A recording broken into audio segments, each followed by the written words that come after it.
আসসালামু আলাইকুম।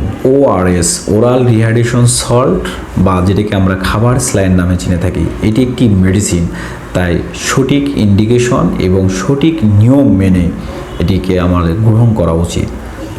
যদি আমরা এই সঠিক নিয়ম না মেনে খাবার স্যালাইনটি গ্রহণ করি, এটি কিন্তু আমাদের শরীরের জন্য বিপদের কারণ হতে পারে। খাবার স্যালাইন কেন খাবো, খাবার স্যালাইন তৈরি করার নিয়ম, খাবার স্যালাইনের উপকার এবং অপকার সম্বন্ধে আজকে বলার চেষ্টা করব। আশা করি সম্পূর্ণ ভিডিওটি দেখবেন। বিভিন্ন কারণে আমাদের শরীরে ডিহাইড্রেশন বা পানি শূন্যতা হতে পারে।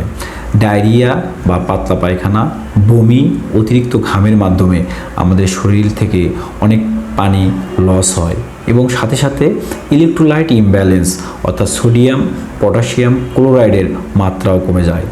এই ইলেকট্রোলাইট ইমব্যালেন্স কারেকশন এবং ওয়াটার রিপ্লেসমেন্ট হিসেবে আমরা ওআরএস বা খাবার স্যালাইন খেয়ে থাকি।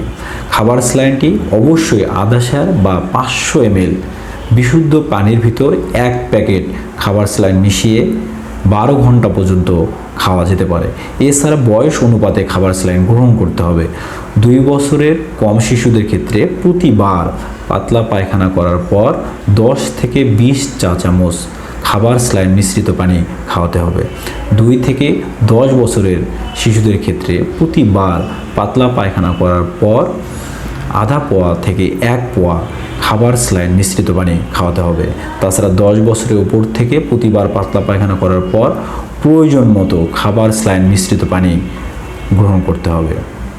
মনে রাখতে হবে, এটি অতিরিক্ত মাত্রায় গ্রহণের ফলে আমাদের শরীরে সোডিয়াম এবং পটাশিয়ামের মাত্রা বেড়ে যেতে পারে। সেক্ষেত্রে আমাদের কিডনি এবং হৃৎপিণ্ড ঝুঁকির মুখে পড়তে পারে। তাই সতর্কতার সহিত খাবার স্যালাইন গ্রহণ করতে হবে। সর্বোপরি এটি অবশ্যই কোনো জুস নয়, এটিও মনে রাখতে হবে। Thank you very much.